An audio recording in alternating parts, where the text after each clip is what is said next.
Good morning, good afternoon, good evening, depending on what part of the world you're joining us from. Thank you for joining us. Thank you for joining us today. We are in the middle of our winter webinar series for the International Society for British Genealogy and Family History. My name is Christine Woodcock, and I'm going to moderate today. And today we have with us Paul Blake. Paul is going to be one of the presenters for the English course at British Institute. They will be talking about pre and mid 19th century ancestors and finding those. And Paul will be presenting along with Maggie Loughran. So welcome, Paul. Well, thank you, Christine. Yes, thanks for that introduction. Well, as Christine said, yes, I'm Paul, and along with Maggie, we've been friends for more years than I like to think.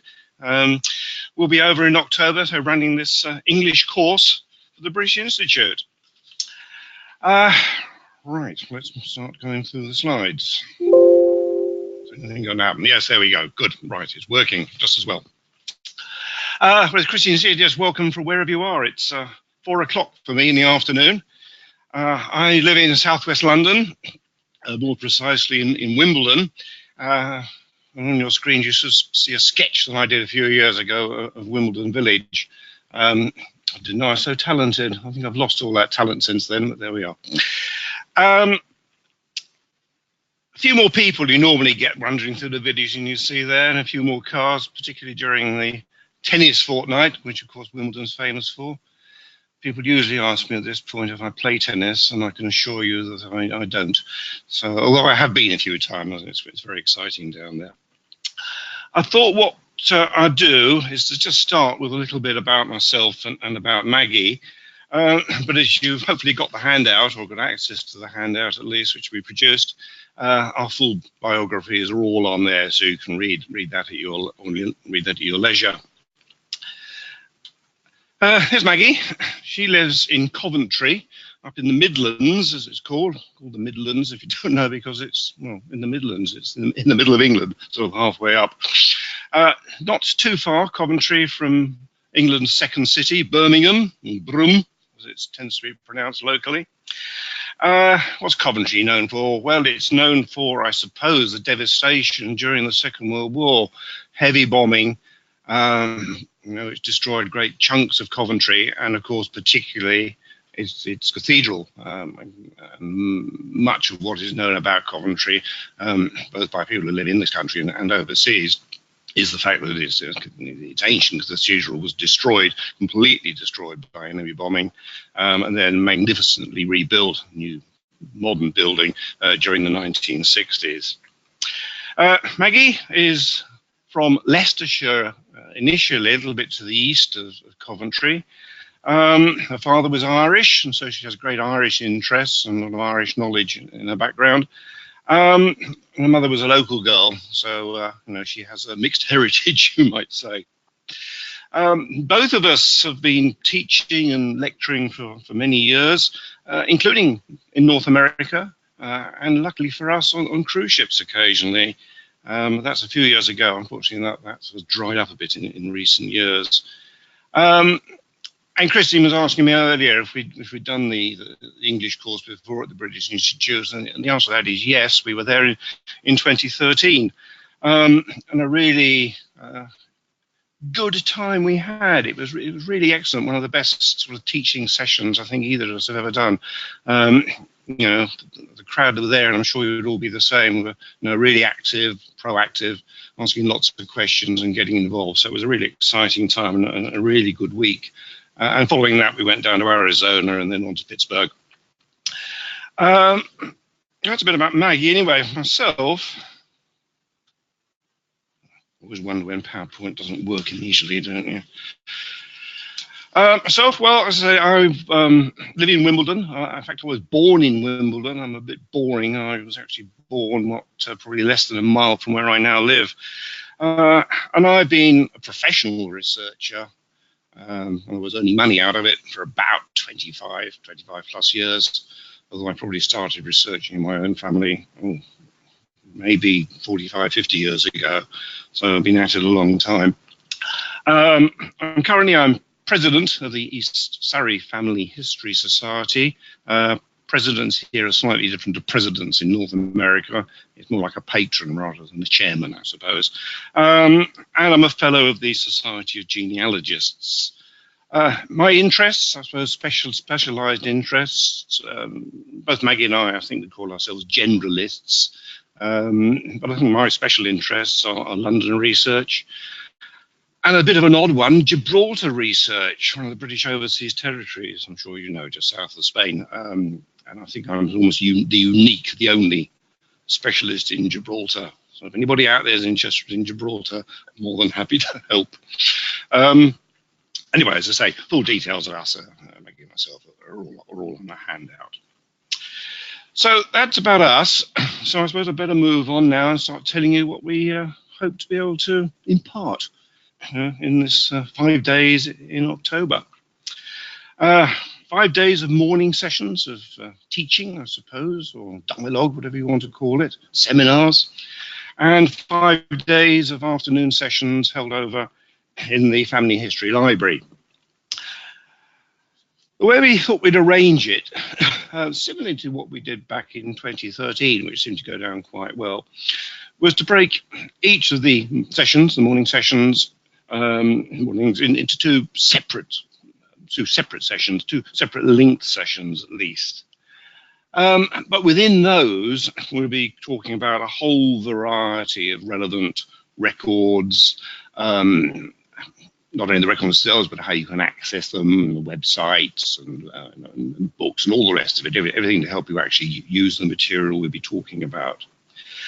I think much of what we'll be saying, hopefully, is going to be promoting, I think that's the right word, promoting, some sources which are possibly little known, less known, or not understood as well as they ought to be, but certainly underused. There's an awful lot of material over here in Britain, which even the locals, even us who live here, perhaps don't use as much as we ought to. All of them are going to be, we believe, very helpful to you in your researches and looking for your ancestry over here. So that's what we're going to be sort of concentrating on. I think we're going to assume some basic knowledge of English-British research, particularly the sort of the later sources, the vital records, as you call them. We don't intend to use that term here, but I'll use it for your benefit. The vital records, the births, marriages, and deaths of civil registration, the Victorian censuses. Perhaps some knowledge of parish registers, the registers of baptisms, marriages and burials, and a little bit perhaps about probate, about wills and administrations. But having said we're going to assume that, we are very open. Excuse me, I'll have a drink. We're going to be very open to, discussing any sources that perhaps are not too familiar with you. If it's relevant, we'll do it during the sessions themselves. But of course, during the afternoons, we're going to be available to answer any questions, help you with any sort of size of research, or just impart our knowledge, and we can fill in the gaps perhaps in the knowledge.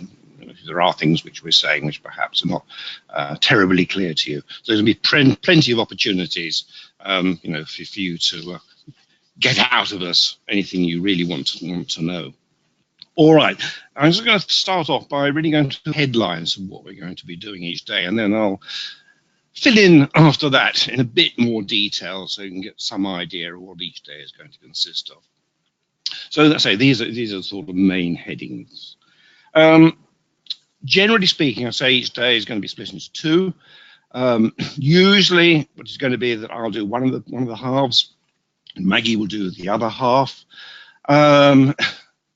But we've known each other long enough. We often interrupt each other, which sometimes annoys both of us. But on the other hand, it goes down quite well, where we can help each other with various aspects. So although in principle we'll be doing one each, I think for most of them we'll both be present and doing some of the work. I hope that will all work okay. So day one, we're going to talk about England's place within the British Isles. Now that sounds fairly basic and perhaps not terribly important, but I say when I go through this in a bit more detail in a moment, I hope you'll understand how important it is that we do, that you know, that we all know, the history, the hierarchy, the administration of how England was governed, both by church and by state over the centuries, because it does make an enormous difference to how the records are kept and now where they're going to be made available. And that takes us on to the second session that day, where we're going to go into great detail about the organisation of English record offices and libraries and archives. Because I say that there is a hierarchy, how you can locate them, how you can discover what they've all got, how you can access the material they hold, because some of them are not going to be terribly obvious. We have an enormous network of smaller record offices and smaller libraries around the country. The day two, so we're going to assume possibly that you do know a little bit about the normal parish registers of baptisms, marriages and burials, but we're going to take it a bit further and talk about many of the other records that the parish was responsible for. The parishioners relied on the parish for very many things, and the parish kept records of those, and some of them go back a very, very long time. And the other part of that day is records of the poor, relief of the poor, because until the mid-19th century, it was the parish that was responsible for looking after the poor. Now, if you're all coming back at me, because I can't hear any of you, of course, saying my ancestors weren't poor, then these records, of course, include those who paid for the poor. So the better off within the parish are also recorded because they paid the taxes, they did the administration. So the records of the poor are not necessarily just of the poor, they're all the parishioners. Day three, well, one of Maggie's strengths is Catholic records. I say her father was an Irish Catholic, and her knowledge of Catholic records, both here and indeed in Ireland, is extremely good. So she's going to be concentrating on Catholics, Catholicism, and the records that were produced during what was called the penal period, the penal laws, where many Catholics were persecuted, and many lists were drawn up by government and by state of Catholics, because they wanted to keep their eyes on them and see what they were up to. And so a lot of material was produced at that time. But Maggie would also be covering the records that were produced by the Catholic Church itself about its own parishioners. Then I'm going to be covering, as I've just written a book on the subject on Protestant nonconformity, the Protestants. All manner of Protestants sprang up, mostly round about the start of the Commonwealth period in the mid-17th century onwards. So we're talking about people who are not members of the established church. Day four. Well, this is a big subject. I'm not quite sure how we're going to get it all in, but we're going to do our best. Records of land and property, because they go back, excuse me, another drink, back to Domesday, the great Domesday book produced by William the Conqueror, William I, and there have been, and there are still being produced, all manner of records, all manner of documents relating to property and the people who owned it, the people who inhabited it, people who live there. So this is land itself, farmland, housing, all sorts of stuff. It's a great deal, and we're going to concentrate on that in the first session.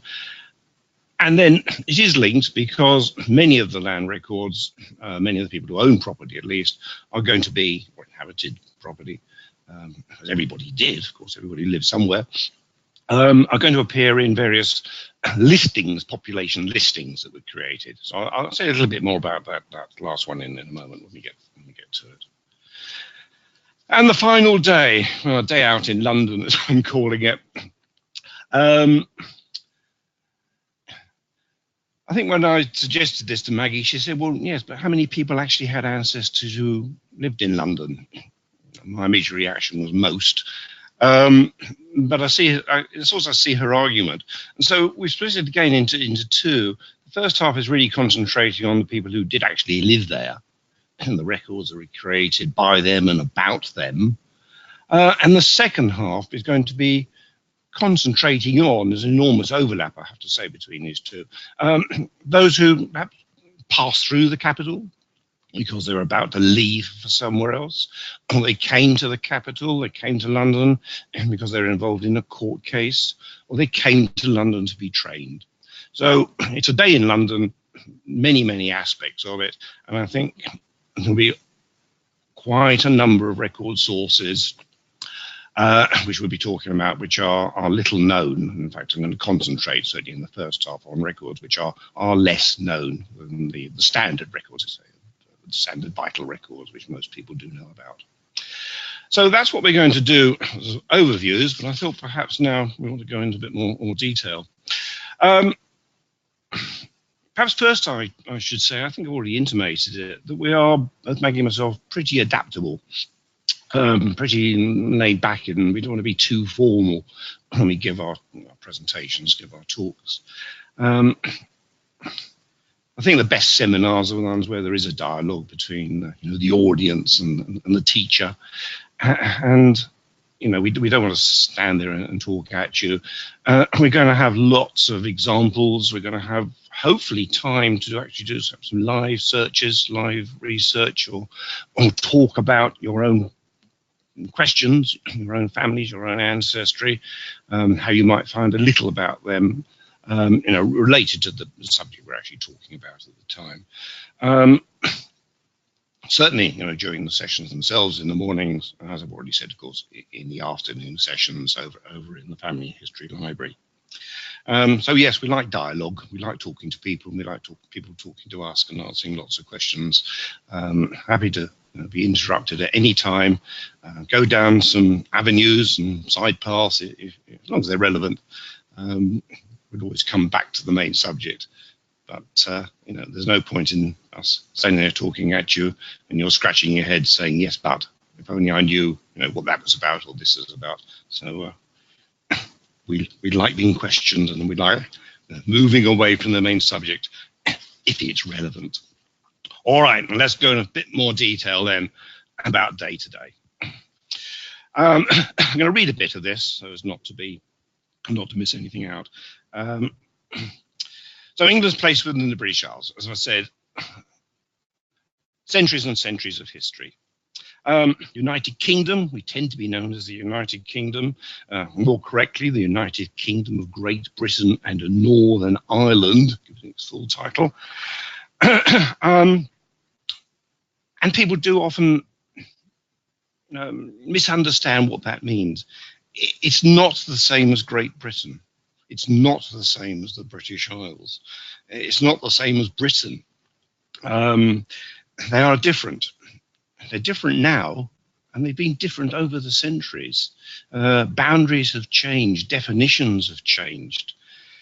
And that's important. It's important to know that and when it happened and what it actually meant, because it has affected, as I say, how the records were actually kept.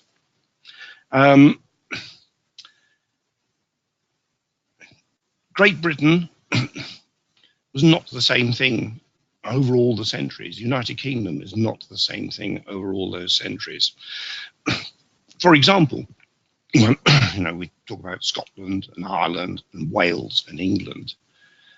But since the 15th century, really, England and Wales, and this is just an example, England and Wales have been seen as one. Nearly all the records that have ever been produced for England since the 15th century cover Wales as well. Scotland has always had its own system. Ireland has always had its own system. Although many records for Scotland and for Ireland are exactly the same as those for England and for Wales. And I think that also isn't always understood. Various countries were also divided up, and these divisions have changed over time. We've got the parishes, the ecclesiastical system of the parishes, which were within deaneries, which were within archdeaconries, which were in dioceses. All these levels of the church all kept their own records. There are things called peculiars and liberties, which are outside the church system, outside even some of the civil system as well, which kept their own records. And all these are going to be usually, not always, usually in different record offices, held in different places around the country. And unless you understand that fully, it's difficult to know where to look for what records. And because they are in different places, kept in different places, different record offices around the country, it also means that very often they appear on different websites. Not everything is on Ancestry, not everything is on Find My Past, not everything is on the genealogist.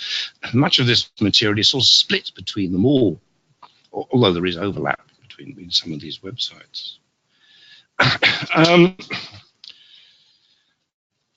And not least, these changes in the administrative boundaries of the country, particularly of England, not least of the problems is actually in London. London has had enormous changes.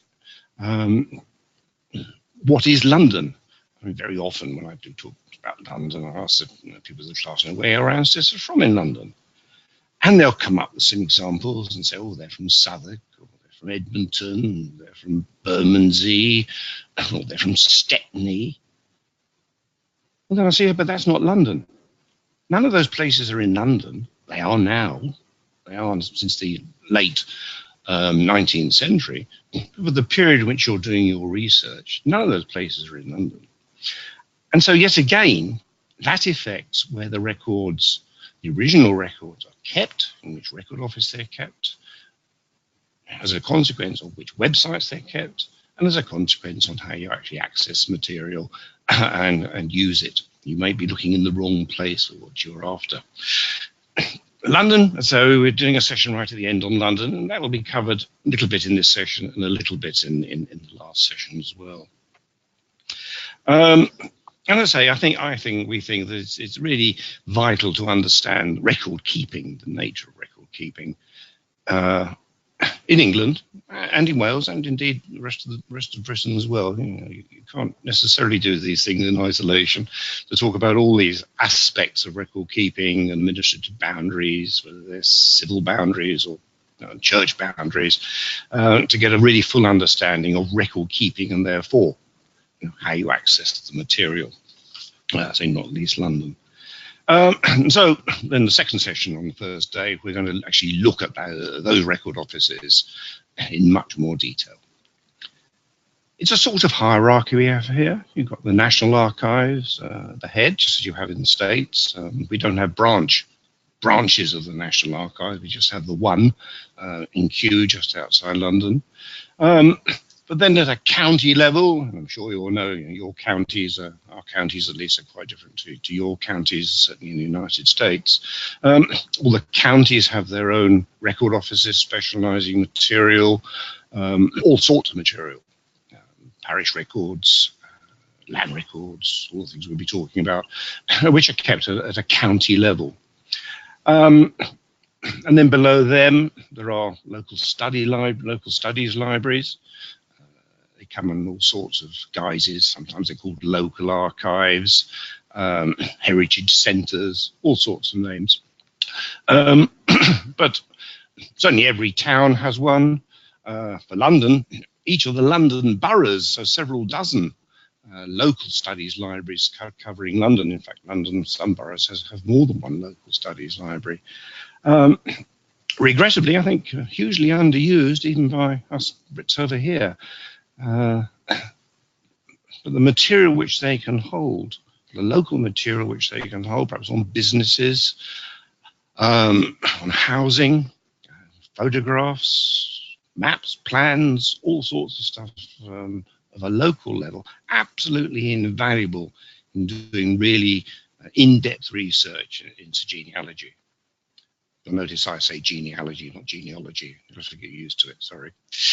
And then a wealth of private collections, estate collections, the big estates around the country, Dukes of Westminster, etc., all have their own private collections. But there are smaller ones of less known bodies, business collections. All of these may include information about your family, your ancestors. And so we're talking about all these at the various levels, looking at their websites, how to actually access them, how to get at them, what they can include, and looking at the various foibles that they all have. Because as we all know, every website seems to approach the subject of research and what they hold in a different way, which can be confusing. So Ancestry, yes. Find My Past, yes. Archive.org, I'm sure you know that, and Google Books, etc. The Genealogist, perhaps one of the lesser known websites, important websites. The Family Search Wiki, I'm sure you know about, but we'll look at it in much more depth because it's such an important source for London research.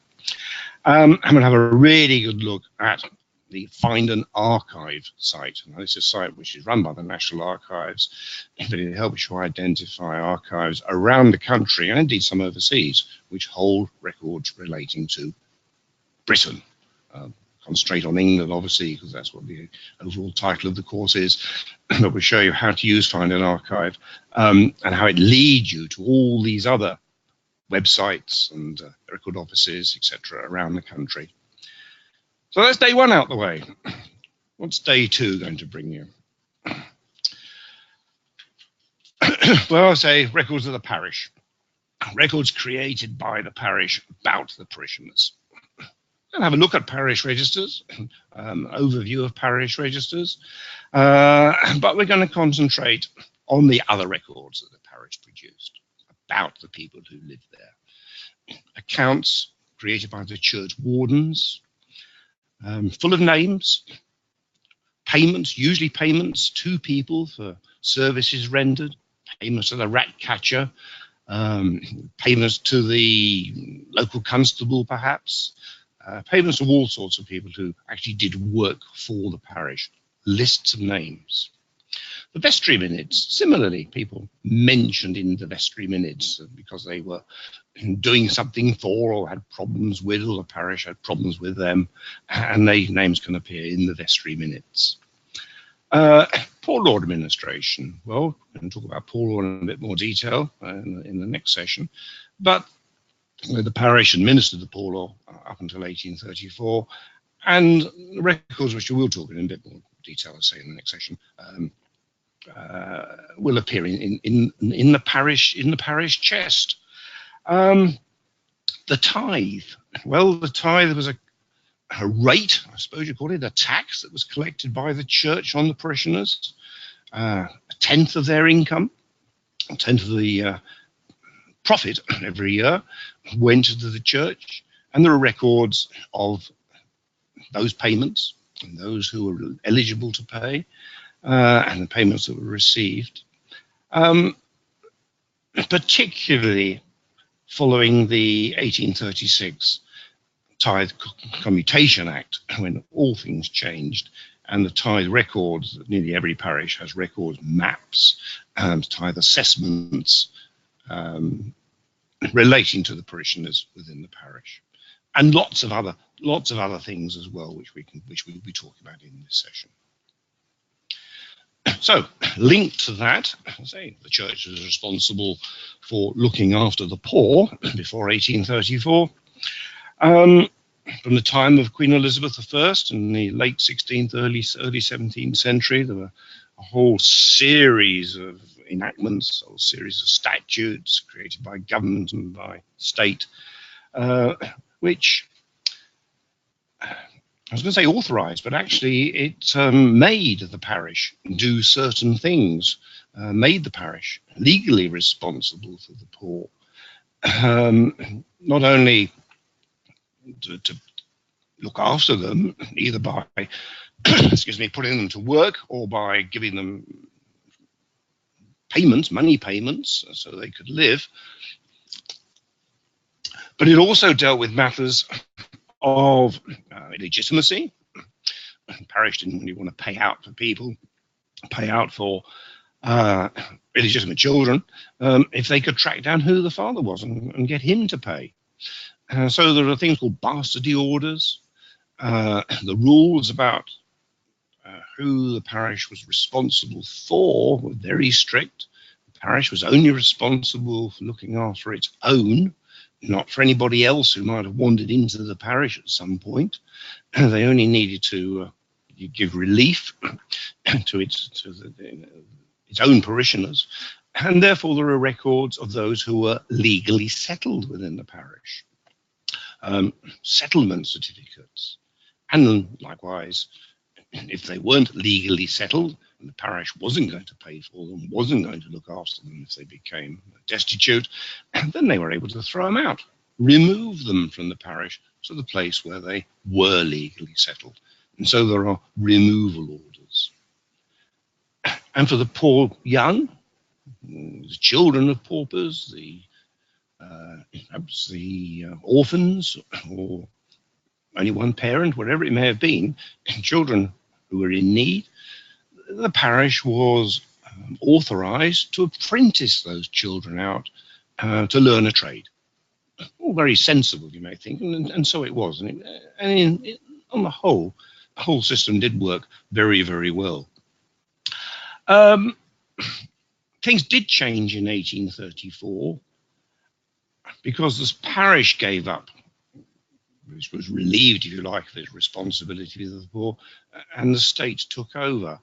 And I think this is one of the areas where we are going to stray into sort of a later period, into the late 19th century, early 20th century, and just give a little bit of information about how paupers, the poor, were looked after in this later period, because it's a period of the workhouse, and the records of the workhouse are extremely full, very detailed, and of course contain lots and lots and lots and lots of names.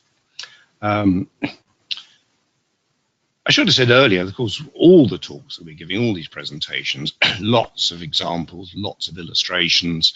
Hopefully we'll sort of have mini workshops, so we'll have a series of records which we can all look at and work through, see what we can learn from them, what we can get out of them. And most importantly, I always think with all records, most importantly, where they may lead you.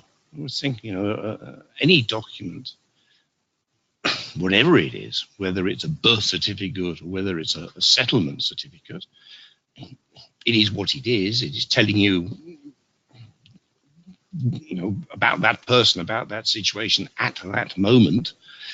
But it also, all of them are always clues to something else. Clues to other records, clues to taking your family back further, clues to looking for the wider family, all sorts of things. So we'll be stressing those all the way through. Lots of examples, lots of things to work through, and lots of hands-on, which I hope you're up for. All right, so that's day 2. Day 3. As I said earlier, we're going to talk about those who were not part of the established church. I will be concentrating on these Catholics. There you see on the screen all sorts of records.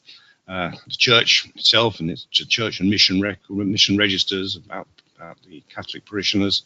The protestation return from the 1640s, which listed Protestants, but it also listed those who refused to sign the protestation return, who were usually Catholics. There are things called recusant rolls, which are in the National Archives. There are the penal laws and cells, which are quite detailed and explain why the persecution took place and why the records were curated. The returns of papists, which are at the Parliamentary Archives. There are various relief acts. There are various documents which Protestants, which those of the established church were expected to sign, association oath rolls and others. And of course, those who didn't sign would have probably been recusants, would have been Catholics. So there's masses of material to talk about. And again, so much to get in whatever it might be, sort of 2-hour session, whatever it may be. A lot to get through there, but lots of information, lots of lists of names, if your ancestors were not part of the established church. And of course, there were those who were neither Church of England, nor were they Catholics. They were Protestant nonconformists, springing up, not necessarily springing up, but beginning to gather from around the 1660s, a few before that, but really coming to their own towards the end of the 17th century, having its heyday during the 17th, during probably the late 18th, early 19th centuries. All sorts. There were the Methodists and the Independents and the Baptists, perhaps the best known. But there were Unitarians, there were Congregationalists, there were Brownists and Moravians. There were, dozens and dozens of these nonconformist sects. Just say that carefully. And again, they produced records. Some not as good as others, because there were periods of persecution when not only Catholics were being persecuted, but also Protestant nonconformists were also being, if not persecuted, at least they weren't in favour. And so there was some problems sometimes with people actually keeping records. Never a good idea to put anything in writing in case somebody comes along and challenges you with it. But there were registers. They did produce registers of births, baptisms, marriages up until the 1750s, and deaths and burials. And we'll show you how to discover those records. Most of them, the earlier ones, were deposited with the Registrar General and now are at the National Archives up until the 1840s, 1850s.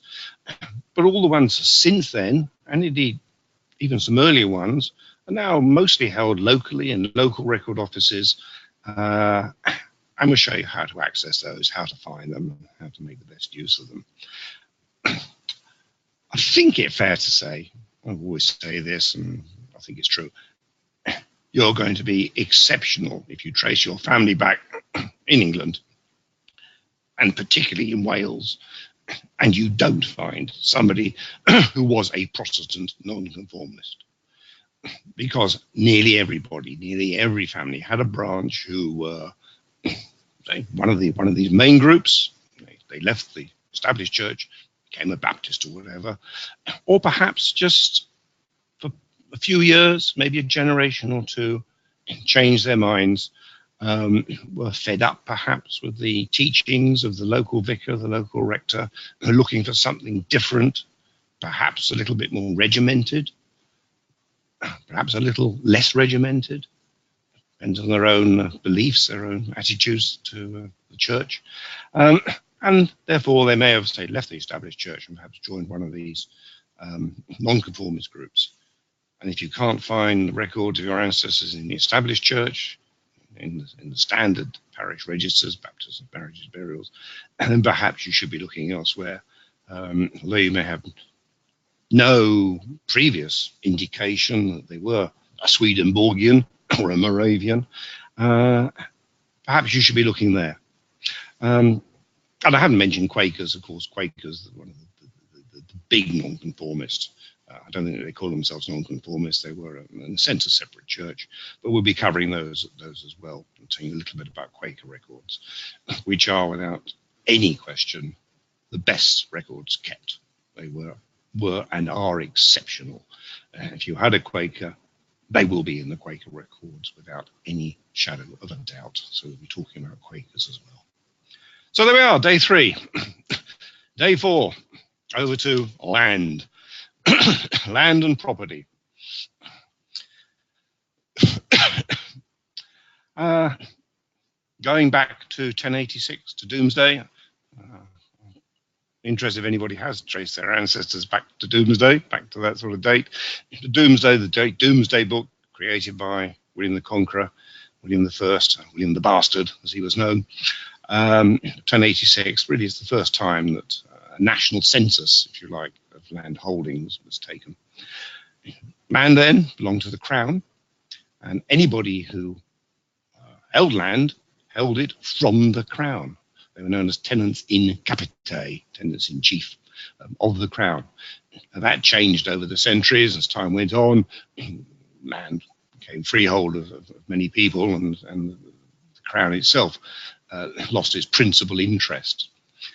But from then on, from the 13th, 14th centuries onwards, there are records of land conveyance. The ways that land was passed varied. There were legal ways, and there were illegal ways, or at least they created fictions in order to bypass some of the regulations. And so you get things called final concords or feats of fine, which detail the person who was held the land and the person who was going to take that land over. I'm saying land, but it could have been, of course, been property of some other kind. And there's the legal methods of things called lease and release. It was legal, but it was a way round some of the legislation of the time.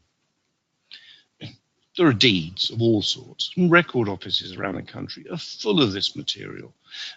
Final concords tend to be held at the National Archives, as do other things called inquisitions post-mortem, inquisitions after death.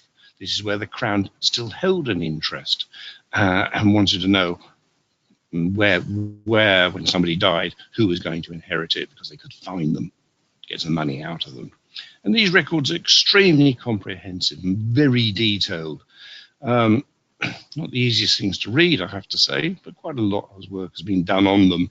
And we'll take you the easy course through these things and show you how they work and how you can access them and get the most from them.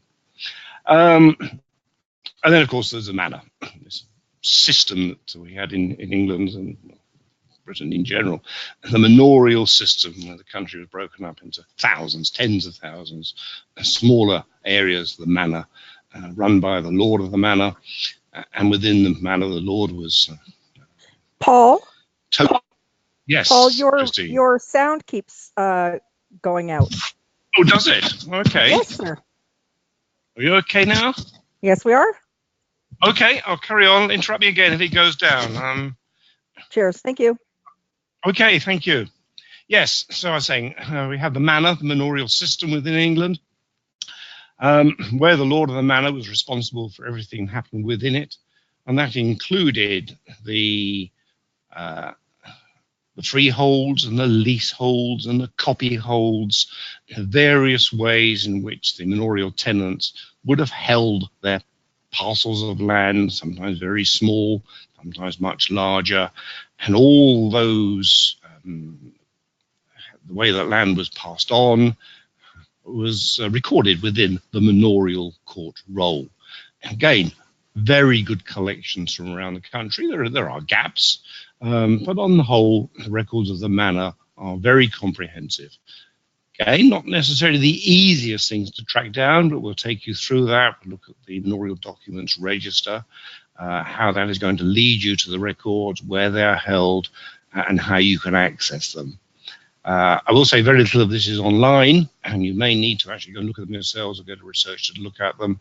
But to find where they are at least and what does survive, I think is 90% of the problem solved.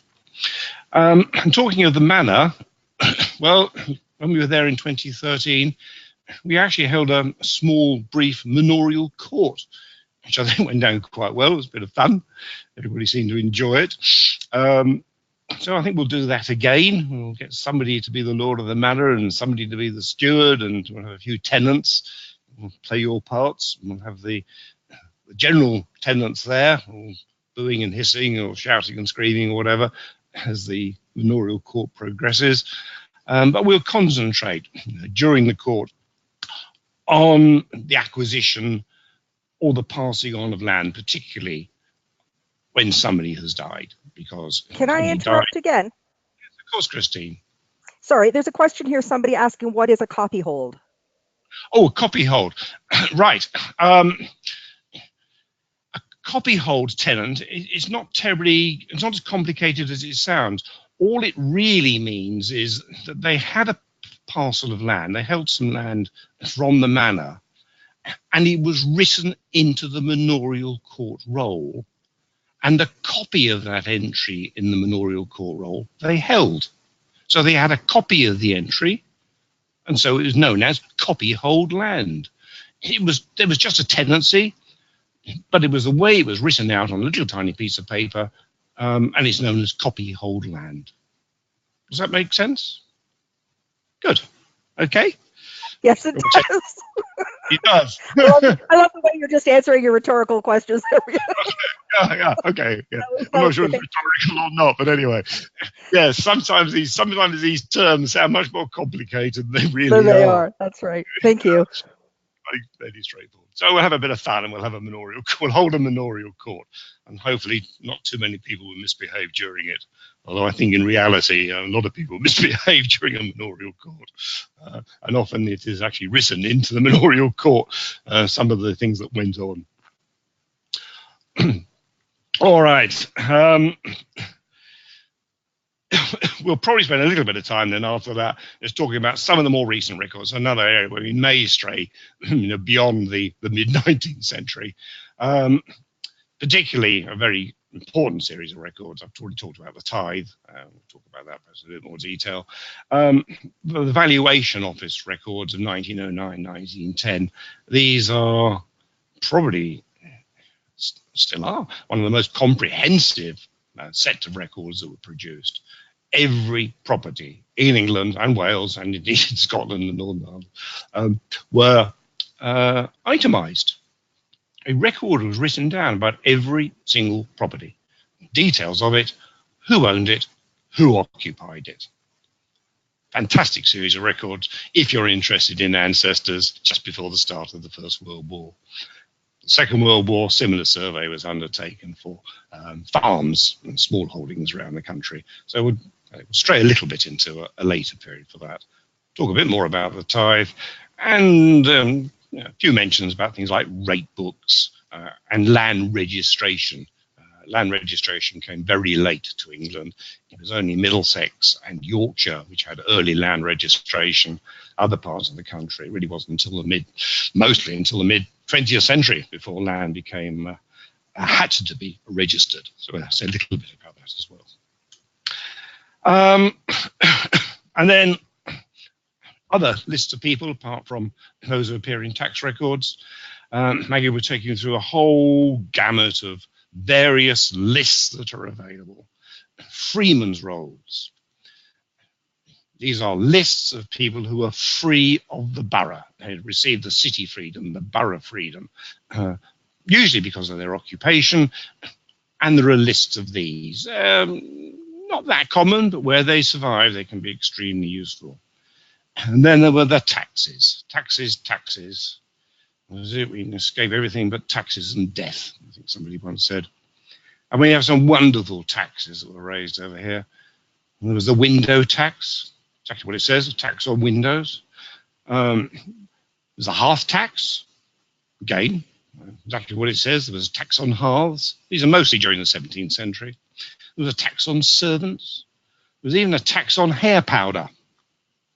I think that actually also took place in the United States, a way of raising more tax without representation, hair tax without representation, I suppose that would be.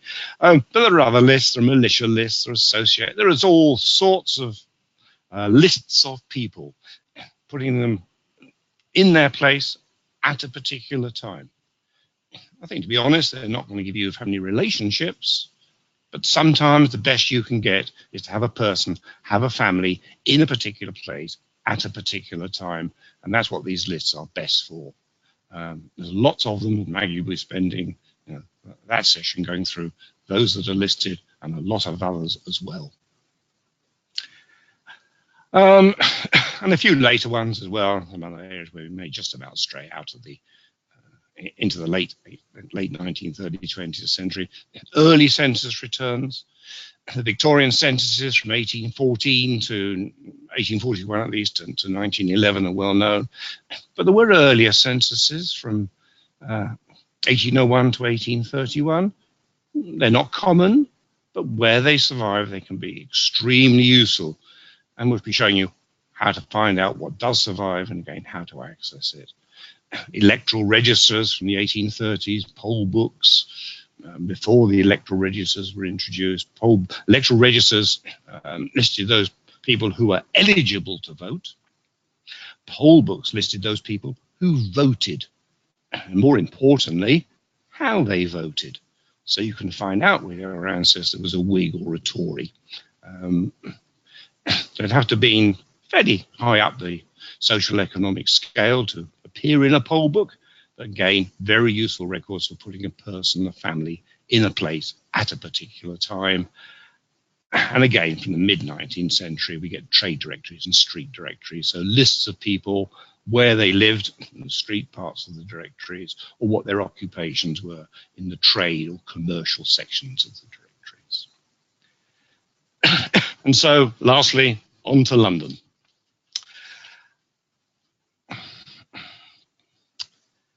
As I've already said, London is particularly difficult when it comes to understanding what London is, what it has been, because it has changed over time. The biggest changes were in the 1880s, when London, the only thing that was London, the City of London, the square mile, the bit in the middle, the financial capital of the country, but almost the financial capital of Europe, and I won't say the world because that'll upset too many people, but it's still the financial capital of many things, changed.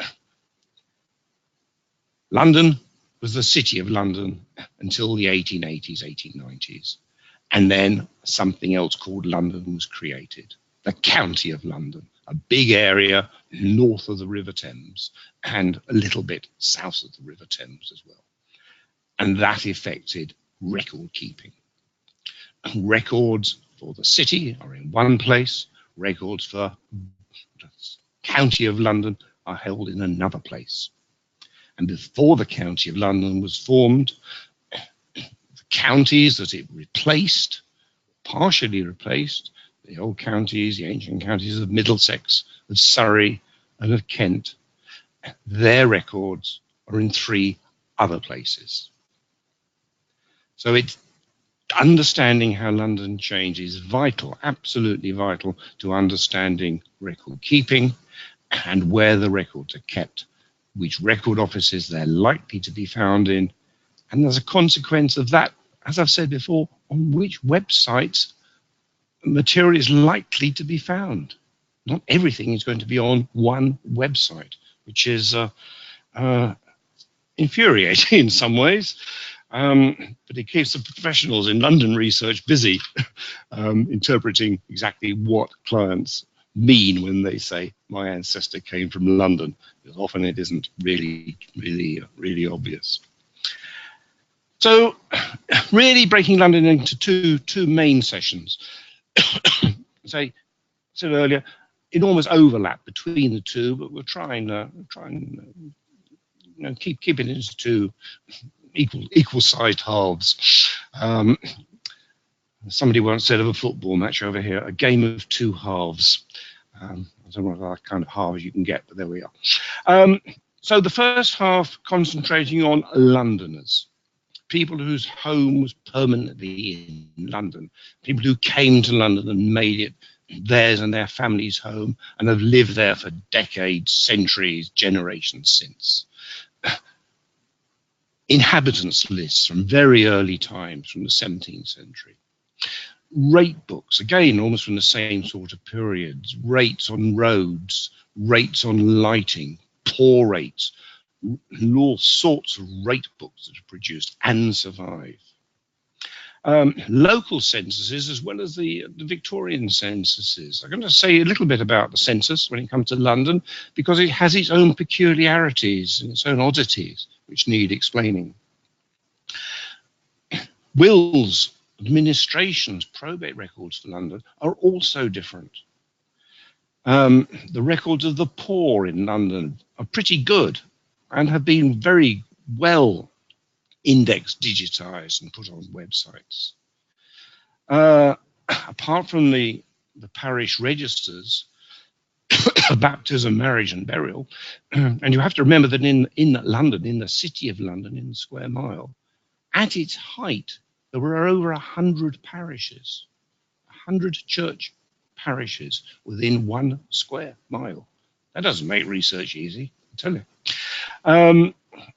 But in addition to those, some people, for their own reasons, ignored the parish and were married in the precincts of the Fleet. Tens of thousands of people were not married in their local church.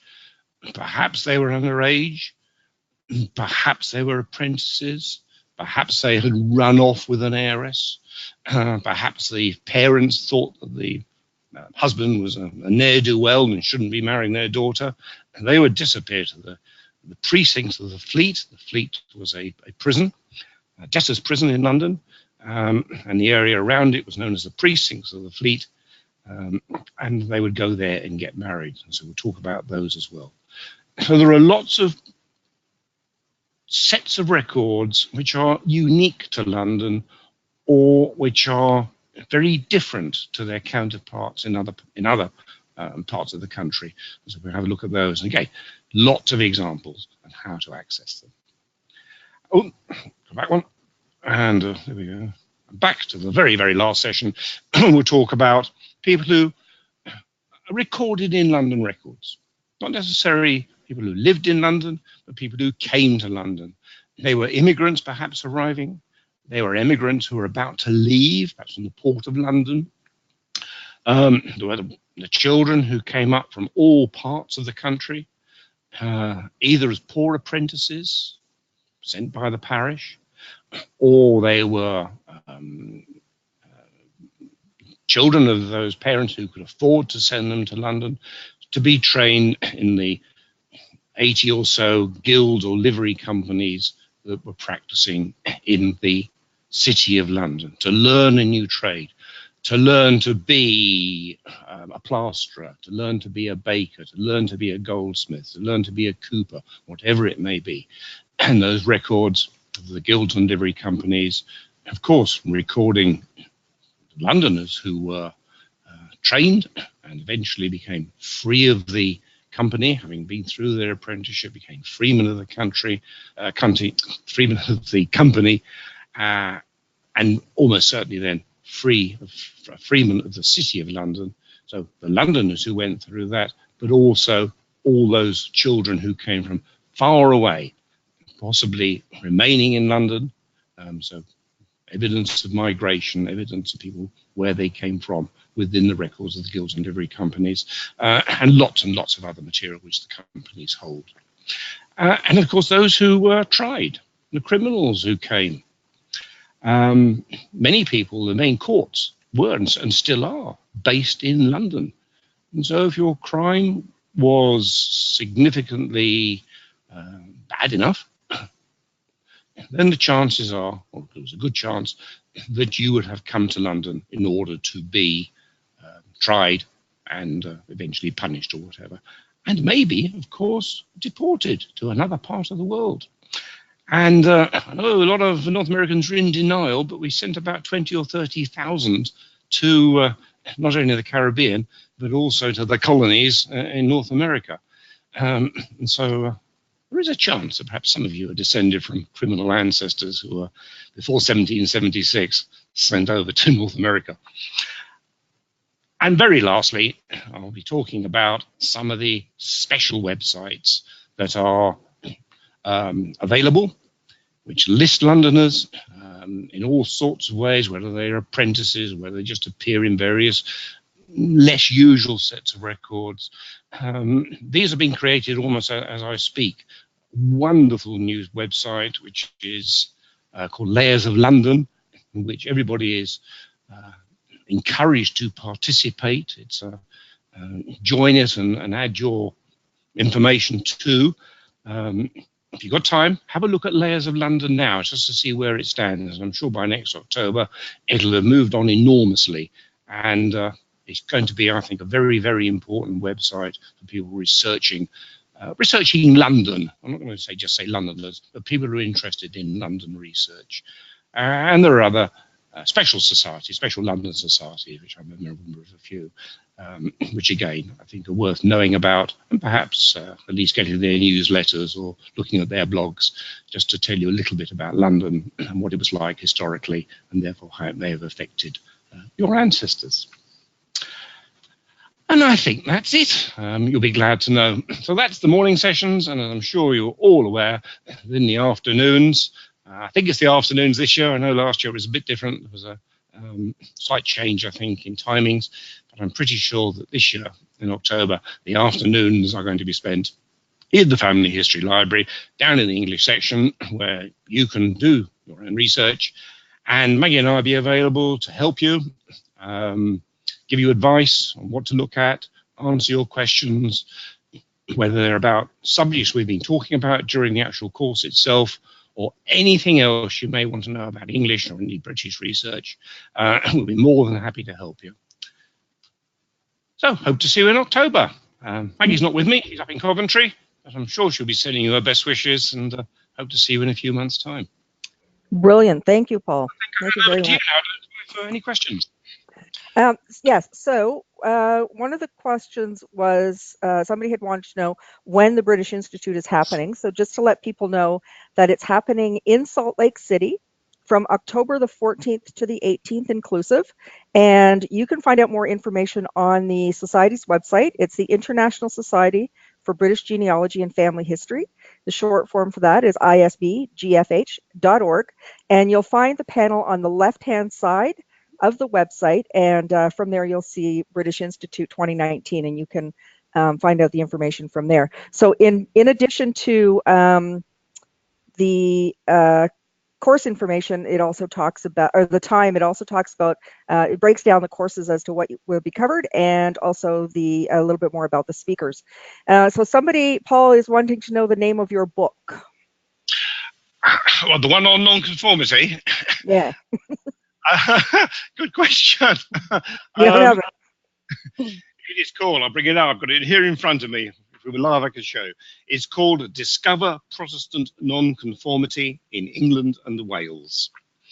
And it's the second edition, which was published the end of last year, 2018. And it's published by Unlock the Past. So brilliant. Okay.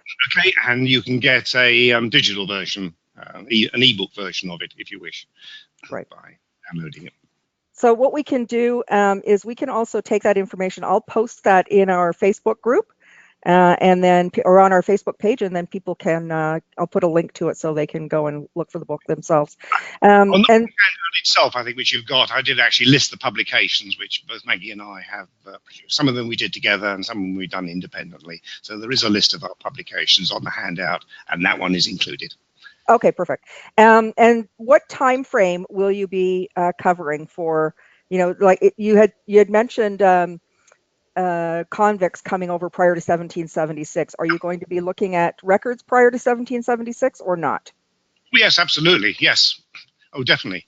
Yeah. I think the main period is there isn't really a start. So many records start at various points. But I suppose say the earliest record we're looking at, not that it's going to be of actual any research interest, is probably Domesday from 1086. But I think most of the record sources we'll be looking at are going to be mid-late 17th century, say through to the middle of the 19th century. But we will stray, I say, beyond that when there are certain, which we think are relevant sources to look at. The late 19th. So if somebody had ancestors in England in 1650, would the course be relevant for them? Oh, absolutely. Yes. Lovely. Good. Yep. And that was it. The other one was on Copyhold, and I interrupted you for that one. Okay. So that's fine. Good. That's wonderful. Brilliant. Thank you very, very much. Thank you. We'll see you in Salt Lake City. Absolutely. And thank you all for listening if you're all still there. And thank you. The weather's pretty bad in some parts. So, it is. It is, but we're used to it. Time of year. Whatever you do. It's nice and mild here, although it's just got dark. Thank you all. Right. Thank you. Bye. Cheers. Bye bye.